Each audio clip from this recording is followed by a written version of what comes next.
Halo Sobat Kreatif, selamat datang kembali di channel Sigit Pranoto Creative Center, tempat kita belajar bareng tentang dunia kerja, manajemen proyek, dan pengembangan diri. Di video kali ini, kita akan bahas ringkas dan padat tentang tipe-tipe alat pancang yang sering dipakai di proyek konstruksi, plus cara menghitung daya dukung tiangnya. So, sebelum kita mulai, jangan lupa untuk like, komen, dan subscribe channel ini ya. Klik juga ikon loncengnya agar kamu nggak ketinggalan konten terbaru dari kami. Oke, langsung aja kita mulai pembahasannya.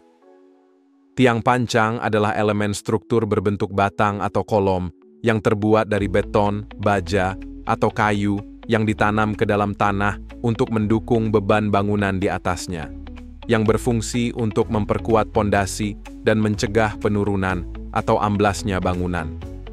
Ada beberapa jenis tiang pancang, di antaranya adalah yang pertama, drop hammer, alat paling sederhana. Palu diangkat, dijatuhkan, dan memukul tiang namun memakan waktu yang cukup lama dan lebih cocok proyek kecil atau lokasi sempit. Lalu ada diesel hammer, yaitu palu yang bekerja dengan ledakan bahan bakar efisien, tapi menghasilkan suara yang lumayan besar.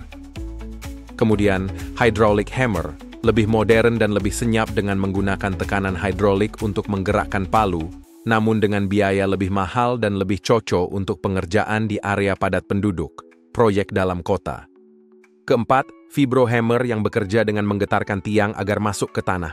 Cocok untuk pengerjaan sheet pile, proyek dermaga, pelabuhan, jembatan. Dan terakhir, hydraulic static pile driver atau jack-in pile, yaitu tiang ditekan perlahan tanpa getaran yang menghasilkan suara yang senyap dan cocok untuk proyek di kawan yang padat. Nah Sobat Kreatif, beda alat, beda pula cara kita menghitung daya dukung tiangnya.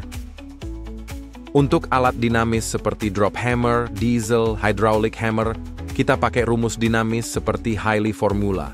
Namun, karena ini pendekatan dinamis, hasilnya bersifat pendekatan awal dan perlu dikonfirmasi dengan uji PDA atau statis. Sedangkan pada vibro hammer kita nggak bisa pakai rumus dinamis. Kenapa? Karena proses pancangnya menggunakan getaran, bukan tumbukan. Jadi, untuk mengetahui daya dukung aktual tiang yang dipasang dengan vibro hammer, wajib dilakukan uji beban statis atau static load test. Sedangkan untuk hydraulic static pile driver atau jack-in pile, kita bisa hitung dari tekanan hidrolik saat pemasangan. Jadi Sobat Kreatif, beda alat pancang, beda pula metode hitungnya. Dan untuk memastikan kekuatan pondasi yang aman, jangan lupa, hasil perhitungan sebaiknya tetap diverifikasi dengan uji beban atau PDA test. Kesimpulannya, tiap alat pancang punya kelebihan, kekurangan, dan cara hitung daya dukungnya masing-masing. Terima kasih sudah menyimak sampai akhir.